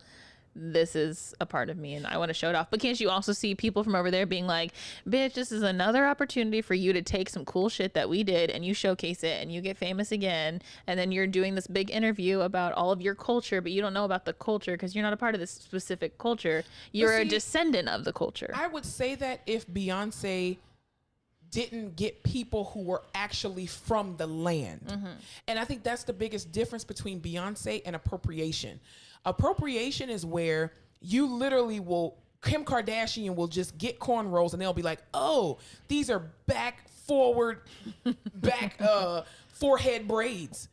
Bitch, they're cornrows. Yeah. Like you literally took something and you just put it on you versus Beyonce engulfed herself in the culture and brought people of that tribe. And she actually did her research and went and said, okay, these are the tribes where people may look at, even the one guy who had on the costume, I won't say the costume, it wasn't a costume, who had on the traditional cultural garb of the horns on his face. And people are like, oh my God, that's so demonic. And it's like, well, if you don't do your own research on why he has that on, even the color that she wore, where the one scene where she was in white and half her face was painted white and the African men, they were all painted white. People were like, oh, so now are they trying to do white face? No, you dumbass motherfuckers. The reason why they color themselves white is because that is a cultural ceremony where that is a sign of purity. And so when you're trying to purify yourself, they put this particular white clay on them. Not to say that white is pure, but it kind of is. Not white people, but the color white is known to be pure, just like the color purple is considered to be a royal color. A great movie. Oh. I hate you. I so hate you right now. So here's my last question. Okay. If Beyonce was white and did this exact same thing. I would be pissed. Exactly. Because you are not a descendant of the culture. But I understand that. Your thing is that she put all this research into it and she brought these people who are from there and she's highlighting it. So why cannot a person, even a Hispanic person, another person of color, an Asian person? Because it's not a part of your history. And that's the difference. This is her history. It's not yours. So that to me is the biggest difference. Even when you come to talk about appropriation, so I see it from both sides, and even as an African person, as people in Africa, I can see how they can take that the wrong way.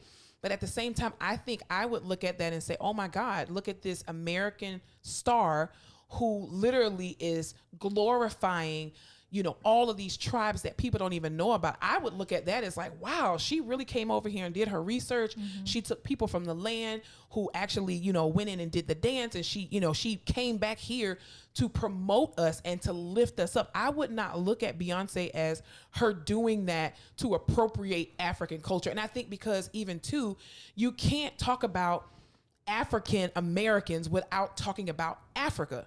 Because that's literally where our descendants came from. You stole kings and queens from Africa and demeaned them into slaves. That's just like, for example, there was a comedian I was listening to and it was like, yeah, my ancestors were slaves. No, the fuck they were not. My ancestors were not slaves. Let's be very clear. My ancestors were kings and fucking queens. Let's be clear. The white people came and demeaned them down into slaves because they did not speak the language. And they used barbaric, tactics and all of that kind of stuff. But I think for Beyonce in this moment, I see it from both sides of the spectrum, but I think that this young lady, I won't say she was reaching for something else, but I think instead of why do we always look at the negative part of what someone is doing? I mean, this girl, even if it wasn't Beyonce, I don't care if it was Ashanti or damn Sierra, whoever the fuck. Sierra would never. She wouldn't. But the reality is that she literally went in and was like, you know what? I want to celebrate a part of my history that I don't have a clue about, because that is being African American. We don't have an attachment to Africa. We don't. We don't even know what tribes we come from. Now you can do all that 23andMe and Ancestry.com bullshit. They just gonna pick a number and tell you where the hell you from. You don't really know that. So the fact that she went and did research and also immersed herself in the culture to find out, because it's a piece of who she is. Now, if a white person did that and you just say, let's say Kylie Jenner did a video, or Kim Kardashian did a video, but then she put Megan Thee Stallion in there and was like, oh, okay, we're going to look at that as, so you use her as a token black girl to be able to pass this off. Because you have no attachment to it, versus Beyonce has a real attachment to Africa, just like all of us do. I mean, and this isn't the first time that she's done something with African culture. Even to look at back, if you go back to, what are they called? The Les Twins? LES? The Les Twins? The breakdancing twins. The breakdancing twins. With the afros. Yeah, she went to, I think they're from Paris, right? Yeah. Paris, France. So she went, or France. I don't know if they're necessarily from Paris, but. There's only one place in France. We all know it's Paris. Okay, that was Fowler. That was not me. Just saying. But yeah, she even, her going back, and even Who Run the World, right? Girls. Right. So when she did that, she used pieces of African culture in there as well, too. So it wasn't like this was the first time she ever just had this inclination of, oh my God, Africa's a rising. Let's just do something with Africa. So, I mean, I get it what the young lady was saying about colorism, but I really don't think that was Beyonce's intent. And I think, too, there's a bigger subject matter that needs to be put into place, that the fact that she is a lighter skinned girl or woman and has the opportunity to bring your culture to the forefront, why not let her? Like that, you would say that is her responsibility. That is her responsibility. So if you're saying, oh my God, why couldn't she? Because here's the thing. If Beyonce would have did the same thing of Black is King and used all light skinned people, everybody would be pissed. Yeah. And then if she used all dark skinned people, they're like, so you're just trying to get all the darkies, just try to get some points. We're not all dark and we're not all light. We are all different shades. And I think that was a beautiful thing that she did. But we are all Beyonce fans. I'm a Beyonce fan. I don't know why you're trying to convince yourself that I'm not. I'm a Beyonce fan. I'm just not going to go buy tickets to her concert because everybody's going to be trying to sing her songs and I want her to sing. And sing she will. Her little heart out. No, because everybody else is singing it for her. And I'm just like, shut up. Nobody told y'all to sing. I want her to sing. I paid $100, $300. It's about the experience. No, I just want Beyonce to sing, and I don't want nobody else to sing. I want everybody else to shut up. If I pay $300 to see Beyonce, all y'all better be mute. Seriously. Like, it's ridiculous. You're not wrong. But yeah, I think, I mean, it even goes back to the beauty industry though, too. I mean, Beyonce had or maybe she still has a sponsorship with, is it Revlon? Was she with Revlon or was she with CoverGirl? I don't know. I'm not a makeup girl. CoverGirl sounds right to me personally. I think it was CoverGirl. It might have been CoverGirl. And, she was, I think a CoverGirl ambassador. Even Queen Latifah, she has her own Queen collection. So I think that is you can look at that as like a social responsibility for her to be able to bring in more variation of color. And even Rihanna being a lighter skinned girl, this girl literally created a whole makeup line but made it specifically to match a darker hue. Yeah. Because the reality is that the makeup industry didn't have that. She saw a market. She saw a market and she took advantage. So are people saying she's appropriating? Marketed to Black people. There's such a huge gap in the market. Absolutely. But I think it's up to us as Black people to bridge that gap, which is what I think Beyonce did in this Black is King. She literally saw an opportunity to educate and to bring to the forefront her history and brought it back and said, okay, it's my responsibility to bring this to the forefront. Yeah. The same way Rihanna did Fenty, the same way Queen Latifah did the Queen collection. And I mean, there's so many other different ways, even too with Tracy Ellis Ross. Look at, I mean, the fact that she has a hair care line right now, and she's a mixed woman as well. Her Love mom's the pattern. black. Her mom's black. Her dad's white. And she still deals with the same thing you deal with, even though your parent, her parents and your parents are flip flop. Right. The reality is, her hair is still the same, and she looks like an African American woman, like a solely African American woman, but she deals with the same struggles that natural hair girls go through all the time. Yeah. I mean, Hair is the great equalizer. yeah, but people appropriate that shit too. Yeah, I remember when Kim did the braids. Oh, and they were just like, "Oh my God, these are so amazing." Now y'all called black women with cornrows. Remember when ghetto. she did the break the internet photo shoot? That And was it copied from a black woman? Yes. Oh. That's And appropriation. then she married a black man and had black babies. Appropriation.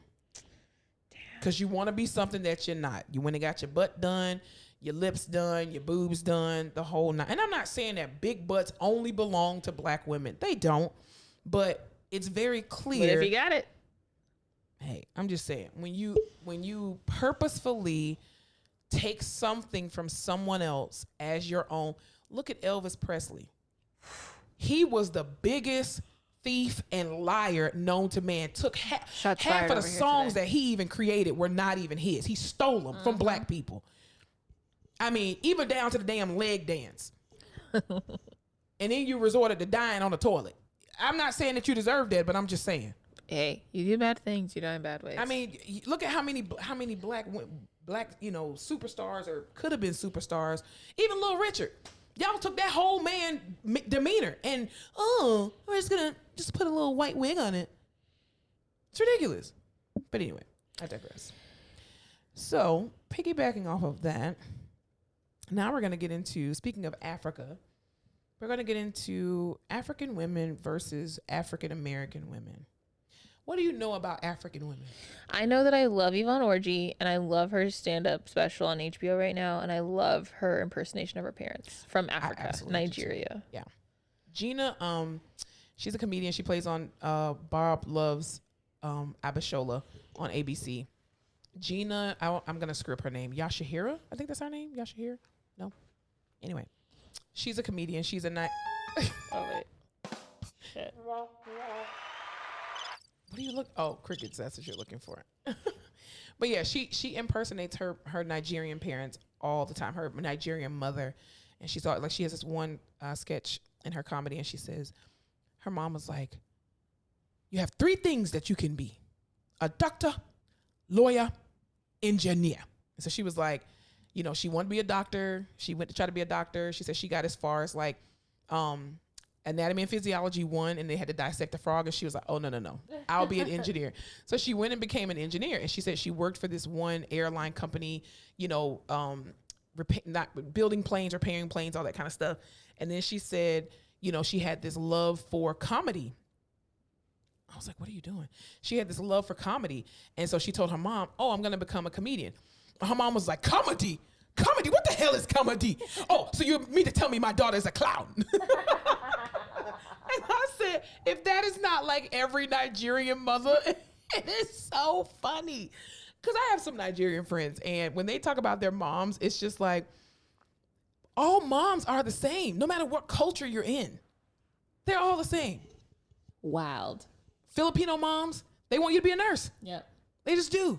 African American moms, they just want you to get the hell out of their house. They don't really care what you do. But so what are your opinions on African women and African women versus African American women, or black women rather? Well, yeah, I just have very strong opinions on them. Except for not really at all. Turn your mic. You really hate me. There you go. Who would have known that the sound is different? Darren, the sound guy. Because you're not listening with both ears. Oh. Yeah, Damn. definitely. You really hit the nail on the head with that one. I feel like as a third party looking out, I guess I'm not a third party because I'm an African American woman, but Yeah. there's not a sense of competition, but some sort of divide. Yeah. But I don't know if it's between women specifically or just culturally. I think it's culturally. Yeah. I think because what I've heard in the chatter, and I've even had conversations with, you know, Nigerian friends. I think you say, are they Ghanans, Ghana? For they're from Ghana. Ghanans, Ghanans. I don't know. This is why from we Ghana. don't talk in public to I know, people. because I don't know how to, you know. People Anyway, from people from Ghana, Ghana? friends from Ghana. Guyanese? No, that's another whole nother place. Guyana. That's Guyana. That's Guyana. Yeah. Jesus, this is bad. I know. Anyway, we're gonna edit this. So even some of my other African friends. What from do you other, call people from Ghana? Siri, you better not say no Here's what racist I shit. found. Ghanaian. Ghanaians. Okay, that sounds more appropriate.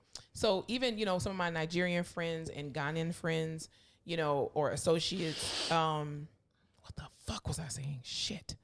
Oh, there is a division where some African women feel like African American women are lazy and that we just don't want to work. We have no work ethic. We don't want to get an education, which could be further from the truth. And I think that there is this huge divide. And I think part of it is because African women who are born in Africa, you come from a different level of convenience. You know, people think that Africa is just this poor, you know, continent, and they're the richest continent in the entire world. But you know, everybody just sees the little kids on the feed, you know, feed the kid for 10 cents a day with the flies that they can't move out of their eyes. That is not Africa. That is far from Africa. You go over to Africa, Africa look like Atlanta. Wakanda? No. Atlanta. I mean, there's so many different similarities in America versus Africa.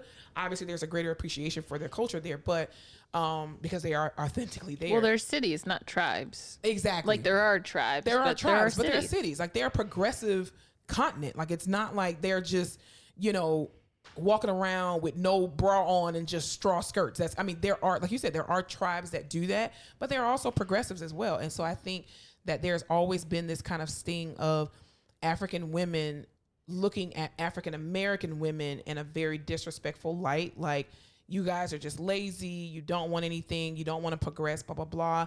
Versus, again, even when you look at people from the Caribbean, they're very similar to Africans because there is a standard that is set that they are very, they have very high standards for education. You must get an A or a B. No C's are acceptable. And like I said, maybe it was just my mama. She didn't say C's were acceptable, but she was like, "Hey, you passed." just I mean, she was harping on me for education as well, but there is a divide between African women and African American women. There is. Do you think the media portrays African American women as like gold diggers and not intelligent? Yes, and ghetto. And ghetto, yeah. just Didn't want to say barefoot, it, but you did, so I'm gonna piggyback. Just ghetto. barefoot and pregnant. We just love to pet our weave and, like, you know, looking like Janet Jackson from Poetic Justice, or every second, every minute. exactly, or the girl from Jason's Lyric who her brother's whatever, her coworker. Jason's Lyric. Have you even seen Jason's Lyric? No, I was thinking Babs. Okay, yes. So that's relatable because Jesus Lord. Anyway, yes. So looking like Babs, that we got gold teeth in our mouth and stiletto nails and all of that. And Stiletto pumps in the club. Who And that's won or why something? African women hate us. You're stupid. But I think that I don't know. I do feel tension, and I do see that very readily available. That because even at our hospital, what's funny is, you know, we have quite a few African Who's doctors. African? Oh, the doctors. Doctors, yeah. And Thought so you were gonna say people that I know. I was like, who? I have no African friends. I'm open to it. really, I went to school with actually in PT school with a young lady. I won't say her name, but a young lady who is though. Nigerian. Rachel. Definitely not Rachel. She definitely has an authentic Nigerian name. Oh. So it's definitely not Rachel. And because Nigerians do not Americanize their names. Anywho, so Nor they should. exactly. And what she used to tell us about her mom is that we did this one project where we had to, like, create a business or whatever, and it was like 4 of us. And she said her mom used to say, "Aim for the stars, because if you fail, you'll fall in the trees." And it was the funniest thing because she sounded just like Yvonne Orji, like imitating her parents. It was just so funny. She said her mother used to tell her, "You got a C. You know what C stands for? C stands for stupid." I'm just like, that's the same thing that people from the mothers from the Caribbean do the same thing. They have the same standards.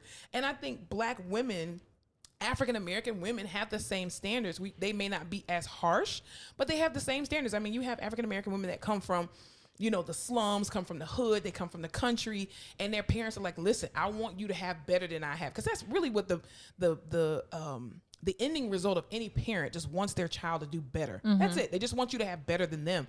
They tried to make me go to rehab. I said, go, go, go. hey, yes, I've been bad, but when I come back, you Go, go, go.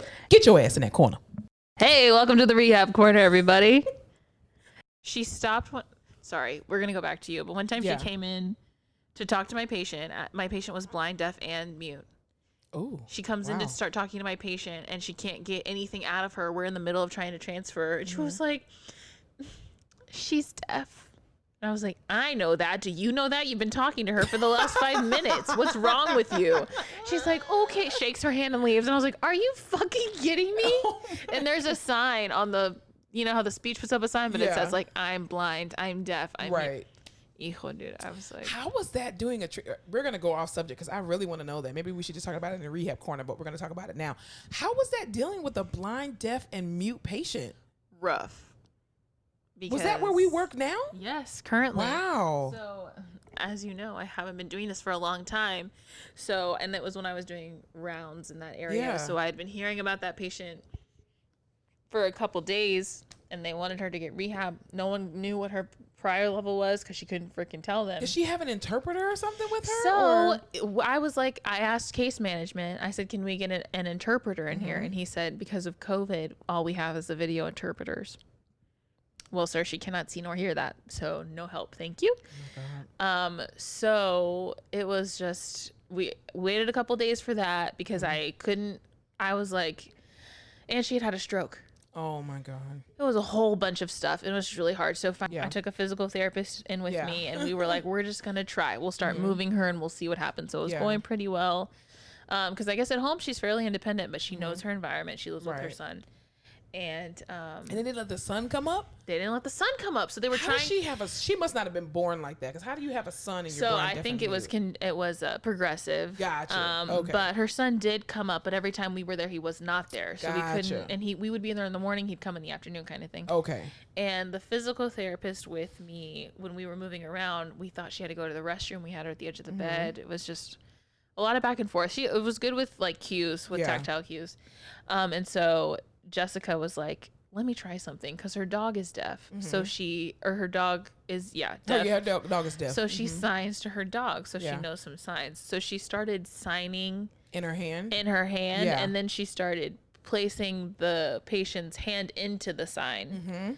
And that's how we communicated. That's awesome. She knew exactly what was going on. That's awesome. My sister actually had to do that with one of her students. My sister's a behavioral analyst in the school system, and I think at the time she was a teacher's assistant, and she had she worked with special needs, children with special needs, and the child was blind, deaf, and mute as well. And so she had to learn how to sign in his hand. And it was like she learned it, and I think she was with him for like a year or two, and then unfortunately he ended up dying. I'm not sure what his original diagnosis was, but he had always been like that. Even from birth, he was just blind, deaf, and mute. But I said deaf, TH, deaf. He was not A-F. deaf, ladies and gentlemen. Yeah, he was, in fact, deaf. Deaf with an F, yeah. So she had to learn that. But that has to be pretty scary. I know. Especially you're in a new you don't know where the heck you are or what is going on, and people come in and try to move you. That's why I didn't want to transfer her, because I was like, I don't know how I'm going to communicate to her. I don't know how I'm going to get an accurate evaluation, because I don't know. Because, I mean, being blind is one thing. But at least you had a flipping stroke. I don't know how cognitively intact you are. I can't ask you what date, time, where you are. You know what I mean? You don't know where you are. You can't follow commands for me to say, resist this, do this, all of this stuff. So it was challenging, to say the least. Yeah. It was a lot of observation. Luckily, she was as high functioning as she was. It would have been rough. I was going to say, that's a good learning experience. Yeah, because had she been like, aggressive or belligerent, that could have gone really bad. Can you imagine?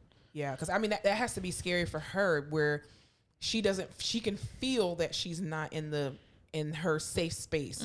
And then you have somebody that comes in and say, hi, good morning. And then you're just startled by a touch. Yep. And then it's like, well, what the fuck are we doing? We're moving? Oh shit. What are we, ah! You know, Can like, you imagine? It's scary that's not knowing. scary. Oh my gosh, that's so scary. How did we get on that topic? I don't know, but it's amazing. That was the topic of the rehab corner. Working with blind, deaf, and mute patients. I've never worked with a blind, deaf, and mute patient. Oh, I've done something you haven't done? Yeah. I'll never let you forget it. Oh, that's fine. I'm totally okay with that. Perfect. Because I don't know that I would have been able to get through. Listen, I can barely get through a Spanish only eval. Oh, dude, my Spanish has gotten... I used an interpreter the other day. That's how bad my Spanish has gotten. Yes. Oh, I use it all the time. I know, but I used to never use it. If Cointa's not with me. I used to never use it. I was like, no, I can get through it. And like what I can't say or finagle, I'll Google Translate because my pronunciation is pretty good. So I was like, you got it. I've been using the translator because I'm just so tired and there's so much to do and ask. And I'm like, listen, let me tell you something about you millennial therapists, okay? First of all, I've only been practicing 6 years, so it's not even that long. But I was at a hospital that was just very old school in Atlanta. I won't say the name, but anyway, we did Atlanta not have... General. Definitely not. It's not even a hospital. And it wasn't Grady. But anyway, because Grady is very progressive. So we did not have iPads for interpreters. You know what you had to do? There was 2 phones that had 1 receiver. What? And so you had to pick up this house phone. That's what the hell it looked like. A house phone, put it up to your ear, dial the number, for whatever language you needed. Once they come on, then you give the other house phone to the patient. And both of y'all are sitting there like y'all this. play telephone? Yep. And that was how you did your treatment. And I'm like, this is the dumbest thing in the world. I'm trying to transfer you to the edge of the bed and you can't hear anything. And then you put them on speakerphone and the speakerphone is so low and you're just like, thanks a lot for nothing. Yeah. And then when I got to the hospital that we're at now and they had iPads, I was like, oh my gosh, this is amazing. Because even to at the other hospital I worked at, I'm trying to think, we didn't really have interpreters because they were all in the military. But then there were some patients who actually were Spanish only because they only got into the military to like provide for their families for like for a year or 2, and then they got out and went back to, their respective countries and Hispanic countries, and then they just didn't speak any English. But most of them were like lying. They spoke English. They just didn't want to because it's easier for them to speak their native tongue. Spoiled now because of where we work. I'm like, oh yeah, oh, it's fine. Just grab the literally. They gave me an iPad with like 16, 20 languages on it. And I was like, can you just get someone? Can you bring in an interpreter for me? I bet you they didn't have Tagalog on there. We had one patient last year. That's a good one. Who was Filipino and he spoke Tagalog. For some odd reason, Tagalog is Don't we have a lot of Filipino nurses? We do. But the crazy part is Tagalog is not a dialect that is a part of the interpreter system. I don't know why. Really? And I think part of it too is because the Philippines has over 75 different dialects. Or is it 200? It might be 200. It might be 75 to 200 dialects. Yes, they have over 70 different dialects. And I'm just like, that makes no sense. Like, what? And it depends on what area in the Philippines you are from. Like, what, town or tribe and stuff like that. Just like in Africa. I mean, they have a bunch of different tongues and a bunch of different languages. But, so the patient's daughter, now the case managers, these 2 particular case managers that you're aware of on that particular neuro floor, they could speak Tagalog, which is perfectly fine. But then the daughter, none of the therapists spoke it. And even our one Filipino therapist, she did not I don't know that she speaks. She probably does speak Tagalog, but I think it was a different dialect of Tagalog. I mean, if there's over 70. That's a lot, man. And only his daughter spoke it. So his daughter used to come and like stay all day, all night because nobody could even translate. Yeah, this is when we got this is last year and he couldn't. I'm just like, and he was a stroke. So I was like, those are so hard. It's so hard having a language barrier with a stroke. Like, it is immensely difficult. So yeah, that's our subject for the rehab corner. Let's talk about something fun. Last thing I need to talk about, I finished Indian Matchmaker, that show I was telling you about. I thought you were going to talk about Umbrella Academy. Oh, yeah. Can you just hold your horses? I'm sorry. I've been watching a lot of TV. I'm depressed. Yeah. But, so, Indian Matchmaker, so good. Yeah. The couples, there's just like couples that don't turn out that you think would turn out, and like people who make changes for the better, people who make changes for the worst. They introduce new couples and you're like, I hate to throw stereotypes on people, but this person seems like she'd be happy as a lesbian, and she's not because of her family. But who is she gonna end up with? Yeah. And then like these couples that start talking for months, and then there's basically speed dating, long distance, Yeah. long term. Yeah. So they have these very serious, intimate conversations early in the relationship, and you're like, whoa. And So they're did the like, lady say she was lesbian, or that she was no, curious I'm just about? projecting. Oh, okay. Okay. But did they have any lesbian couples on there or gay couples? No, but I'm waiting. Oh, I'm maybe really season 2. Maybe season 2, but it's Yeah. I'm invested. Well, here's my question: if it's Indian matchmaker, does the Indian culture accept LGBTQ plus? I think it depends on the family itself. I think it's kind of like America. Like some people are cool with it, some people Yeah. are not. I just, Because there was a show, and the name is escaping me, but Bravo made a Indian, like Shaws of Sunset, but not Shaws of Sunset. Yeah, yeah. And there was a gay man on it, and he had a boyfriend, and his family was cool with it. yeah, But he also talked about how like it was kind of taboo within yeah. the community itself. Because even Reza talks about that on Shaws of Sunset. How one of his, was it his aunt or his grandmother? It's somebody in his family that had an issue with the fact that he was gay for a very long time, and I don't know if they ever actually accepted him, but just kind of like tolerated, his sexuality or whatever. Well, did you watch Queer Eye, the new seasons? No, I've never unless watched you that. want to cry, don't watch it. Definitely not cry. gonna watch it then. I cry every episode Yeah, because it's just like these well-meaning, sweet people, and then this group of 5 gay guys who are just like, be you and love yourself, and we love each other and we love you, and we're gonna show you. yeah. It's just, God. Well, I've been seeing like videos on TikTok about people like coming out to their parents in a way where they're like doing something funny, and they're just like, 2 of us in this room are straight and 1 is not, or something like corny like that. And then some of the parents are just like, yeah, bitch, I knew you was gay. Yeah. And you're just like, oh my God, you did? You're wearing dresses as a boy. I know you're gay. Yeah. Dude, They're so Queer Eye is mostly straight. Yeah. It starts off as they're making over straight men, but then there's some, and it'll be like this gay boy who never got to come out to who he wanted to come out to, and now he's God. It's just all the emotions. I think even too with that, like, growing up, because again, I was in a super very religious household, and the religion that I was brought up in, or I won't say the religion. So I am a Christian. However, traditional Christians, and I'm saying this sarcastically, and I'm not saying it's a good thing, Christians who deal with tradition and don't deal with reality and truth, I grew up where homosexuality is considered a sin, right? And that's what I thought as a kid growing up, like, oh my gosh, 2 men should not be together, 2 women should not be together, blah, blah, blah. And then as I, became older, and even just in high school, and I started having friends who were gay, I'm just like, what's the difference between me and you? Who you choose to sleep with and who you choose to love? I don't give a damn. You don't pay my bills. I just don't care. I don't care enough to know that part of you, and I don't think I need to. Just like you don't need to know that I'm a hetero. Like you don't need to know who's in my. You don't need to know nothing about my bedroom booms. Just like I don't need to know nothing about your bedroom booms, right? So I don't discriminate against you because of it, and I don't look at it as, the Bible is the Bible, and the Bible talks about what the Bible talks about, and I won't, negate that, or I'm not going to argue that with anybody else. My beliefs are my beliefs. But at the same time, me and my best friend, we have this conversation all the time about, what if our children came and said, well, Mom, I'm gay. Okay.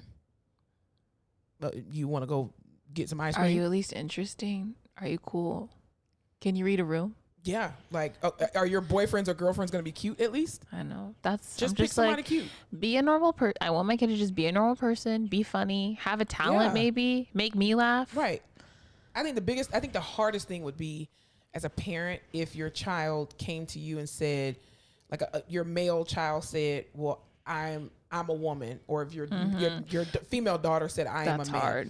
Because then you expect your parent to overnight just be like, well, call me Keisha. I'm not Kevin anymore. Well, I'm sorry. I've been calling you Kevin for the past 35 years. That's not going to turn off in one night.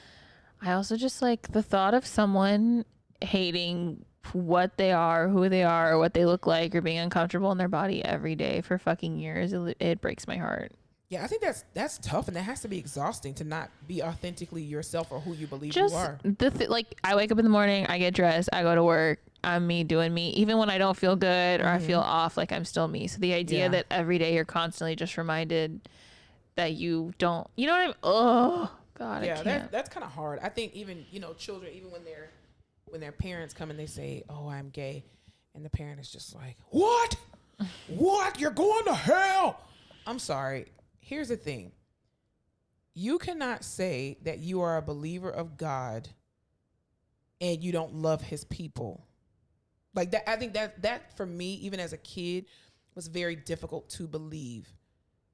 You say that God is love. He loves everybody, but he hates gays. What? That's not the truth. Like show me a scripture where it says God hates gay people. There is no scripture that says that. If he said that the greatest of these is love, why would you think he would hate gay people? That makes no sense. So you mean to tell me he hates gay people more than he hates murderers and molesters and pedophiles? Not so. My 6th grade religion teacher, Miss Padilla, shout out to you. Miss who? Padilla? What? Padilla? Padilla. Okay. Padilla. Wow. So Padilla. now you know who in the hospital is walking around saying Padilla? Padilla, Miss Padilla, Quesadilla. She said, your job as a Christian is to love and respect people. Yeah. That is what you need to do. And I was like, dope. I can do that. Yeah, that's I'm gonna pretty love easy. and respect people. I'm gonna keep it real, pretty keep it easy. fresh. Watch Indian Matchmaker. Yes. Watch Queer Eye. I just finished Umbrella Academy. It's dope. Watch that too. I love Umbrella Academy. I'm only on the 5th episode, so do not ruin it for me. So what happens is, I would still watch it, even if you told me. I know you would. I'm not gonna ruin it for Yeah. you. No, sometimes I do ask people, and I'm just like, just tell me already, because I just tell Dude, me. I hate that. My mom is the queen of just tell me what happens or I'm not going to watch Yeah. it with you. And then my roommate is the queen of looking it up while we're watching it. She loves to like get on Wikipedia. Like if it's a true story, she'll get on Wikipedia. And she's like, well, actually what happened is, it literally pisses me off. Well, I used to do that with Grey's Anatomy, like especially when the new season was getting ready to start, and the season was ending, and I'm like, okay, somebody's gonna die, because every season someone dies, right? So I would look up beforehand You're who re-signed their trash. contract, and I'm like, oh, I know Bailey's not gonna die, Meredith's not gonna die. Ooh, Derek didn't re-sign his. He's definitely dying this season. Let's see how he's gonna die. I hate you. Yeah. Because I'm a loyal fan. I've been watching Grey's Anatomy since Same. the very beginning. I was current to like season 15 and then I stopped. I couldn't I didn't anymore. see This last last season. season. Yeah, it's this last season that I haven't. It's When just she too started dating that much. Italian boy, Yeah, I got out. DeLuca, I was like, oh my God. I was like, Meredith, get it together. Get it together, Meredith. It's like she should have just went with the other, with Hunt's friend. Yeah, and like the stuff with who is Alex's Joe? Oh, she's The so stuff annoying. with her was too much, and It was too much. It's too much drama. I'm just like, oh my God. And you met your birth mother. And I'm you like, found girl, out we was get it. just- You were ugh. adopted, and it sucks, and it's really plagued you. Go to therapy like everyone else. Seriously, you're a doctor, for goodness sakes. Just go to Either therapy. black out on the weekends, Yeah. or go to therapy like everybody else. You know what I did like though? The little relationship between the what was his name? They called him Glasses, and the orthopedic. The cute Asian guy and the yeah. cute little nerdy guy. Yeah, that was a cute little thing. I Their did like little that. relationship was so cute because he was just so. The nervous. ortho guys that came in, and one was Yeah. from the OC. Did you ever watch the OC? What, you talking about with Lauren Conrad? No, that's The Hills. Just kidding. The OC was Adam Brody and Oh, because that's Bruce Jenner's sons, right? The Hills. No. Brody, you said Brody, right? God, Brody Jenner was on The Hills. Oh, okay. With Lauren Conrad. My bad. The OC was a scripted television show with Adam Brody. Do you know who that is? Did you ever watch Mr. and Mrs. Smith? You talking about the one with Angelina Jolie? Yeah. Yes. You know how at the end they go to kidnap this little kid, the kid with Yes. curly hair? So that's Adam Brody. Oh, okay. He's in a show, one of the best shows on television ever, about these kids in Orange County, California. Can I tell you this? And I don't know if I want to embarrass myself like this, but I'm gonna just say it. So when the Housewives of Orange County first came out, That was a good one. Remember Slade? yes, and Vicky was like my favorite. But here's the thing: Gina. when the Housewives of Orange County first came out, I was like, oh my gosh, who knew that these wealthy women lived in Orlando, Florida? Because there's an Orange County in Orlando, Florida. I Oh. That's where Disney World is. It's in Orange County. I'm disgusted. And it took me years to realize that they were not in Orlando. And I You was know like, good wow. and goddamn well they were not in Well, the Orlando, thing is, Florida. they would go to the beach and stuff, and I'm just like, okay, there's beaches in Orlando, whatever. But they never went to Disney World. I didn't pay attention to it like that because I didn't watch it all the time. I would just watch it like on reruns and stuff. And then, my sister I was like, so where in Orlando are the housewives? And my sister was like, did you really just say that? And I was like, what? And she's like, Monica, they're in California. And I was like, oh. Dude, that was like one of the big first reality shows, and I remember my mom and my aunt used to watch it all the time. Vicky was my favorite. She's a little bit weird now. Ever since she got with what's his name, Brooks. Oh gosh, she just went downhill. But anyway, that was such a good show. Who was the little the Joanna? Yeah. God, I would watch reruns of that. I have Hulu. Yeah. I might hop on that. I started Atlanta from the beginning. I started Atlanta from the beginning and New Jersey. New Jersey and Atlanta were my two Oh, favorites. Teresa. Flip that table, boo. Giudice, I was in love with her. She was loved so everything good. about her and how Joe used to pay for everything cash. I'm like, look at you now, buddy. We should. You know what? Hindsight is 20/20. Yeah. Good stuff. Well, that's it. You got any more? No, I think that's about it. That's the end of the episode. I'm using that soundbite. End of the episode. You should not. I'm definitely going to use that soundbite. That's going to be our opening closing. All right, y'all. Boom. Well, it's been real. It's been fun. It's been real. Has it been real fun? Corona's still real. Wash your hands and wash your ass.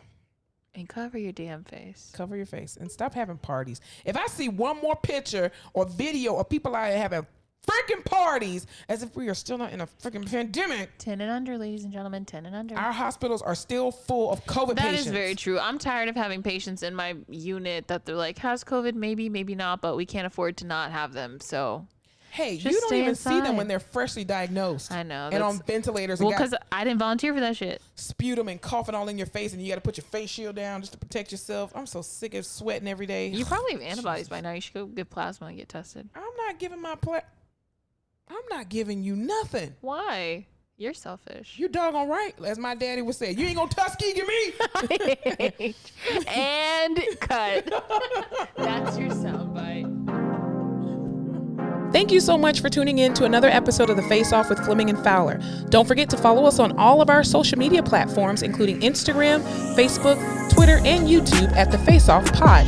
Be sure to tune in to The Face Off with Fleming and Fowler every Tuesday when new episodes are released.